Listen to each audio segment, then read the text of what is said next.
সার্বিক নিরাপত্তার প্রস্তুতি, জুলাইয়ের সম্মুখ সারির যোদ্ধা শরীফ ওসমান বিন হাদি হত্যাকাণ্ডের ঘটনার মামলা, বিচার কার্যক্রমের অগ্রগতি, অপারেশন ডেভিল হান্ট ফেজ 2 এর অগ্রগতি পর্যালোচনা, অবৈধ লুট হওয়া অস্ত্র উদ্ধার, মাদক বিরোধী অভিযান জোরদারকরণ, সীমান্ত পর্যটন পরিস্থিতি সহ বিভিন্ন গুরুত্বপূর্ণ বিষয়ে আলোচনা হয়েছে।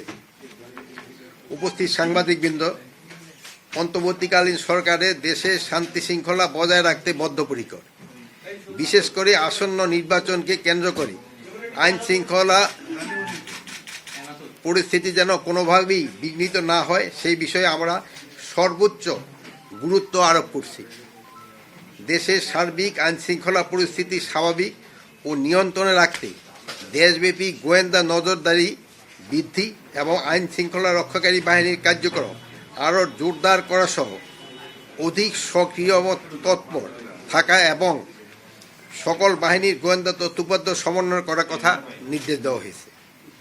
আসন্ন জাতীয় সংসদ নির্বাচনকে কেন্দ্র করে সর্বস্তরে আইন শৃঙ্খলা রক্ষাকারী বাহিনীর নির্বাচন সংশ্লিষ্টদের দ্রুত প্রশিক্ষণ সম্পন্নের বিষয়ে সভায় আলোচনা হয়েছে। নির্বাচনকালীন সময়ে আইন শৃঙ্খলা পরিস্থিতি নিয়ন্ত্রণে রাখতে সব বাহিনীকে সমন্বিতভাবে মাঠ পর্যায়ে আরও সক্রিয়ভাবে কাজ করার নির্দেশনা দেওয়া হয়েছে। নির্বাচনের সঙ্গে রাজনৈতিক কর্মসূচি ও প্রচার প্রচারণাকালে আইন শৃঙ্খলার পরিস্থিতি স্বাভাবিক রাখতে সব ধরনের ব্যবস্থা গ্রহণের জন্য সবাই নির্দেশনা প্রদান করা হয়েছে। আমি সাধারণ জনগণ সহ সংশ্লিষ্ট সকলকে অনুরোধ করছি, সবাই যেন নির্বাচনের পরিবেশ নিশ্চিতকরণে সহযোগিতা করেন এবং নির্বাচনী আচরণবিধি মেনে চলেন। বর্তমান অন্তর্বর্তীকালীন সরকার যথাসময়ে নির্বাচন অনুষ্ঠানে অটল। যারা নির্বাচন বানচাল চেষ্টা করবেন তারা ব্যর্থ হবেন। এই বিষয়ে আইন শৃঙ্খলা বাহিনীগুলোকে আরও কঠোর হওয়ার নির্দেশ দেওয়া হয়েছে।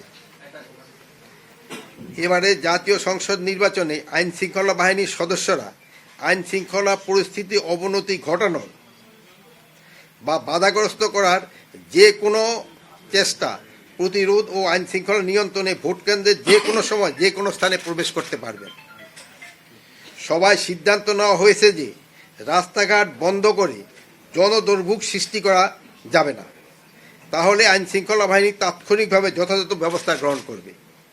এই বিষয়ে ছাড় দেওয়া হবে না।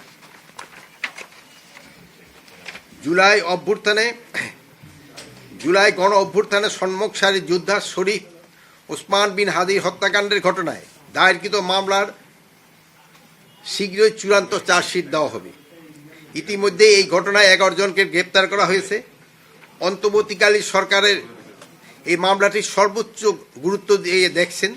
মামলাটির দ্রুত বিচার ট্রাইব্যুনাল স্থানান্তর করার সিদ্ধান্ত নেওয়া হয়েছে এবং অন্তর্বর্তীকালীন সরকারের মেয়াদে এই হত্যাকাণ্ডের ন্যায় বিচার নিশ্চিত করা হবে বলে আমরা আশা করি।